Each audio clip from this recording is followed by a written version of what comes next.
ne moom dafa war a langaamu sur la machine Pastef à travers ces attaques yi nga xamante ne ce sont des attaques d'un mineur politique kon wax ci amaluñu njariñ. donc non c'est-à-dire nag di nga ci wax xam nga lu tax parce que yow coow lii bi passé ba muy am ci aéroport bu Ziguinchor yow yaa ngi fa woon. yow tungu ne du teew ñu ne taal yow xaw ma ku fekkee waaye yow yaa ngi fa woon. tout ce que je peux dire mooy. li ma ci mën a wax pour faire simple rek. mooy Doudou Ka ne nous intéresse pas loolu c'est clair. amul benn mais bu dee intéressé wu leen lu tax kon ay jàmmaarloo di dox tout le temps seen biir. boo génnee sax am ku la attaqué da nga ne waa kii di la attaqué kan la. peut-être moom la def defati ko mais foofu aussi c'est une occasion pour moi et c'est important lii may wax mooy ça je le dis aux compagnies nationales wala ak compagnies étrangères yi nga xamante ne ñu ngi liggéey ak Doudou Ka mooy directeur AIBD. Doudou Ka est le directeur de l'AIBD mais également mooy directeur tous les aéroports du Sénégal te aéroport Ziguinchor de même que ay AIBD à travers moom ay manœuvre politique am mi ngi fay installer benn insécurité boo xamante ne ku xam avion ak compagnie yi xam ne méngoowul ak insécurité. compagnie yi donc ñu xam ne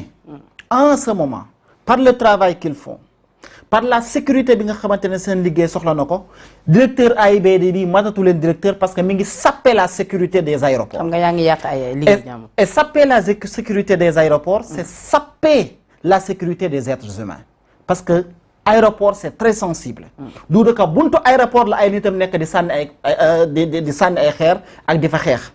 aéroport Léopold Sédar Senghor bii la ñuy jógee à chaque fois mais bu ñu waree dégg Léopold sax AIBD. bu ñu fi waree jógee sax à chaque fois ñëpp xam nañ ne Ousmane mi ngi war a jógee AIBD pour dem Ziguinchor. cette insécurité là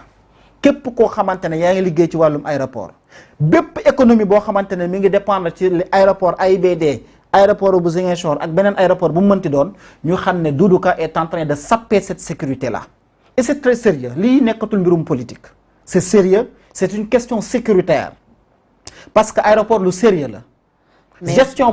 bu sérieux la te li may wax ce sont des faits palpables te su ma ciy wax da ngay sentir nettement exactement que li ma lay wax ni nekkul sax ay caaxaan te caaxaan amu ci je le rappelle et le dis encore ñi nga xamante ne ñooy liggéey ci aéroport yi mooy les compagnies qu'il sache que Doudou Ka est en train de sapper la sécurité des aéroports du Sénégal. mais yow li ngay wax nii c'est-à-dire xam nga c'est tellement fort te loolu soo ko waxee ça peut faire fuir même ñeneen partenaires yi nga xamante ni ñi ngi doon bëgg ñëw peut-être pour liggéey ak AIBD te loolu du baax ci suñu koomu réew. quand même à eux de savoir donc que directeur bi ñu fa am mérité wul le poste de directeur parce que quand même boo amee responsabilité directeur xam nga li nga wax ni xam nga ko te mu leer na ne am na donc bu dee nag loolu am na moom na yam wala mu jóge fi parce que en réalité être le directeur d'un aéroport bu mel ni bii nii nag ça demande benn retenue ak benn comportement nii mu koy defee ak nii mu koy doxalee il est en train de sapper notre économie aéroportuaire mais loolu sax dafa tuuti parce que il est en train de sapper la sécurité des aéroports du Sénégal te loolu c'est sapper la sécurité des compagnies étrangères. moom Doudou Ka. je tenais à le dire su amee loo xamante ne mënoon naa koo wax ci mbir mi je pense que loolu képp la woon. mais yéen ba tey ki sama laaj boobu bi ma la laaj léegi-léegi c'est-à-dire te nga xaw koo apostrophe rek mooy que bu ngeen jàppee ni moom nit ki intéressé wu leen kon est-ce que jàppoo ni yéen Pastef ngir mun a apaiser bu baax a baax bu coow li ñëwee ci yéen rek da ngeen war a koo romb naag wan ko ni ko vraiment on boxe pas sur le même règne. waruma sax di poser question mais peut-être lii dama koy poser question ñi nga xamante ne ñoo ñuy seetaan yow bu la neexee nga tontuwaale ci boo génnee di dem am ñu lay sànni ay xeer di la attaquer nooy def ci benn yoon nga jëm. ma tontu fii man maa leen laaj exactement ñi ñuy seetaan xam nañ ne loolu nit bu la attaquer xanaa di nga protéger wu di nga riposter mais de toute façon.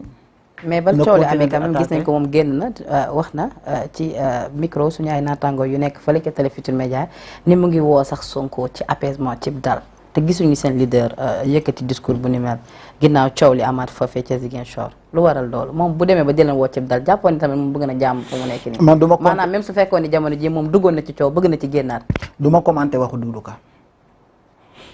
on avance su amee beneen question. mais waxu nit la bu nga xamante ni. je ne le considère même pas ci réew mi. waaw d'accord léegi pour en revenir ci sa candidature sa leader. voilà président Ousmane il est le candidat effectivement de la commune de Ziguinchor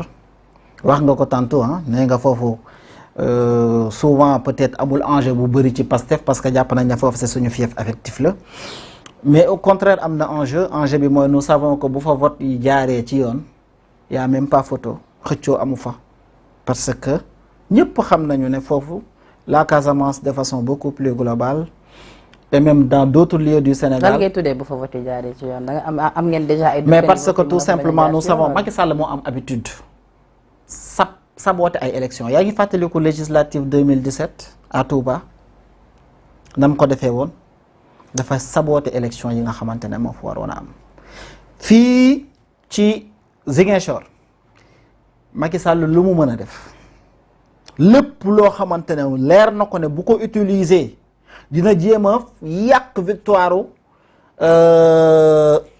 Ousmane Sonko à Ziguinchor nous savons d'emblée que dina ko def et on est ma wax la loo xamante ne aussi nga xam ko yëg nañu nag yëg nañu ne am na ñenn ñoo xamante ne ñi ngi leen di jël di leen bëgg a inscriraat ci affaire u daaf ci fichier bi parce que fichier bi fi mu ne ni kenn amu ci accès ñu dul ñoom pour ñooñu mën a bokk voter contre Ziguinchor parce que ñooñu est-ce que on va s'interroger même est-ce que ce seront des Sénégalais parce que n'oublions pas que Ziguinchor est sous la ceinture de deux pays la Gambie Adama Barrow ami du président Macky Sall et la Guinée-Bissau Embalo ami du président Macky Sall moom mi nga xamante ne dañu sax na bokk na affaire yëg nañu ko dama ne moom c'est dangaa weddi ne moom xaritu Macky Sall. non man awma dara lu may weddi. ñoom reconnaître nañ ne ce sont des amis ñoom ñaar je ne dis rien nag reconnaître nañ ce sont des amis mais je dis que ñun élections yi ce sont des élections yoo xamante ne dafa war a jaar yoon et incha allah rabbi waa Ziguinchor mais information boobu nag ngeen jot est-ce que bu fiable la bu ñu mën a nas suñu loxo. mais on aura quand même alerté. c'est bien d'alerter dans ce régime. mais est-ce que ni ngeen alerté nii du stratégie rek maanaam tey jii bu ngeen demee ba ñàkk rek ngeen ni waaw waxoon nañ leen ko. te fekk xëy na da ngeen ñàkk na Ziguinchor dañoo dem ba ci biir changer avis. yow sànq yaa ngi ne yaakaaruloo Ziguinchor moom suñu kii affectif la yow nga ne kon dañ koy gagné yow li lay bett kay mooy Ziguinchor am nu mu demee mu xaw a balote laa wax moo lay bett waaye Pastef gagné ko da nga naan du information parce que journaliste la xam nga luy information expression bi ma utiliser xam nga ko juste pour dire qu'en effet coow amu ci pare nañ. te xam nañu ne fi mu ne nii j'appelle juste tous les militants et sympathisants les Sénégalais de façon générale à se réunir autour de cette coalition bi nga xamante ne mooy la coalition Yewwi Askan Wi pour ñu mën a nag waajal li nga xamante ne moom mooy campagne parce que ci la ñu jëm. fi mu ne nii je pense que défi bi loolu la. jàppoon ni président daf leen xaw a offrir tuuti Ziguinchor ci plateau d'argent mu leen boole ak kii di Benoît Sambou. kooku ñoom la moom président bu wàccoon Ziguinchor. dina xam ne moom nekkul sax plateau d'argent moom Azik. moom président Macky Sall. bu wàccoon Ziguinchor. il n'est même pas un plateau d'argent. Ziguinchor dañoo bëgg président Macky Sall nag sax di arrêté. élection yi passé Macky Sall Ousmane Sonko daf ko faa duma ñu dem. ngeen élection yi passé. dañ ko faa dóor.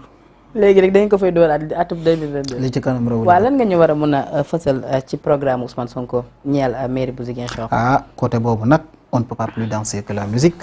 moom président Ousmane nee na nit ñi mi ngi liggéey ci programme annoncé ne prochainement dina génnee benn livre na ko ñëpp xaar awma lu ma ci mais ñu bëri li ñuy xaw a tiit nag ci côté boobu mooy bu ñu demee tey jii ba mu nekk maire foofee ci Ziguinchor xëy na temps am du ko mateewate à 100% ba mu mun a battre campagne pour présidentielle ñu dëkk ma président Ousmane quand même c'est un homme très responsable ku xam exactement nag lan mooy administration xam lan mooy liggéey loolu la mës a xam dundam ba keroog ñu koy gis ci politique ak ba keroog Macky Sall di jël décision ne da koy dàq dans l'espace administratif loolu rek la xam mooy mbir mu nga xamante ne c'est sa chasse gardée li nga xamante ne mooy xam-xamam loolu donc ça ne pose même pas problème. mu bëri seen ay candidats yu nga xamante ni investir ngeen leen ci biir Yewwi Askan Wi yu nga xamante ni ci parti Pastef la ñu bokk mais ñu gis ni seen cote de popularité quand même xawul fës trop bu ñu ko méngalee ak ñi nga xamante ni bu ñu déposé tout le temps day suscité benn bruit du sax ñu bëri jàpp ni loolu moo waral ngeen choisir kii di Barthélémy Dias ngir porté ko foofee ca mairie bu Dakar léegi sama laaj bi may raccordé ak foofu mooy ñenn ñu bëri dañoo gis ni yéen seen yenn candidats yu bokk Pastef yi ngeen investir amuñu expérience politique bi war bi ngeen war leen investir ci ñeel local yi loolu yow ban gis nga ci am wala àndoo ak ñoom. jàpp nga ni jeunesse ndaw dëgg yi ngeen am war nañoo war a mun a. mais le problème n'est pas là parce que mi jàppale kii di président Ousmane Sonko parce que même ba muy tenir discours foofu sa Ziguinchor sentir nañ ko ci discours am mu ne yéen population bu Ziguinchor du ma mën nekk fi tout le temps waaye est-ce que vous assurez la campagne xam nga kon moom jàpp na ni sax bu teewul ab mobilisation bu takku dafa mën a am. c'est un leader au niveau national jàppul lool de da leen a lancer défi. et un leader au niveau national xam na ne ñu ko soxla ci réew mi dafa bari fi mu war a dem daa war a dem fépp parce que ñëpp ko bëgg fu ne xam gi mu xam loolu tax na mu jàpp ne war na def campagne beneen bi mooy bu dee candidat yi nga xamante ne Pastef indi na ko Pastef c'est un parti politique boo xamante ne 7 ans la am 7 ans bu doon nit ku judd ñu ne day soog a dugg école day war a mën a soog a dugg école kon ñi nga xamante ne moom ñoom la ñuy présenter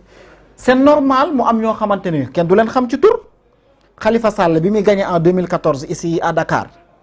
mais ñi mu dugaloon ñu bëri kenn xamu leen woon ci tur hein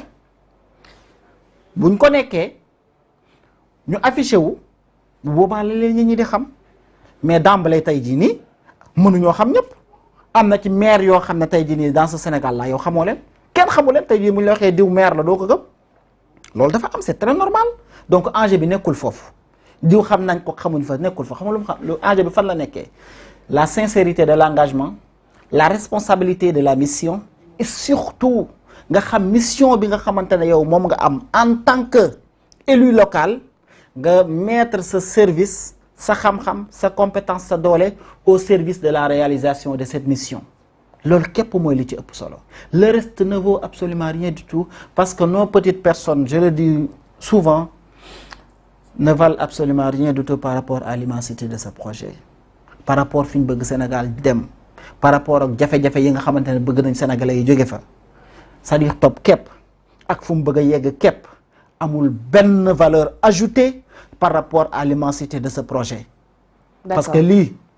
peut-être c'est une mission boo xamante ne sama mbiru bopp la fu ma bëgg a yegg la waaye projet bi fu Sénégal bëgg a yegg Sénégal nag est au-dessus de tout le monde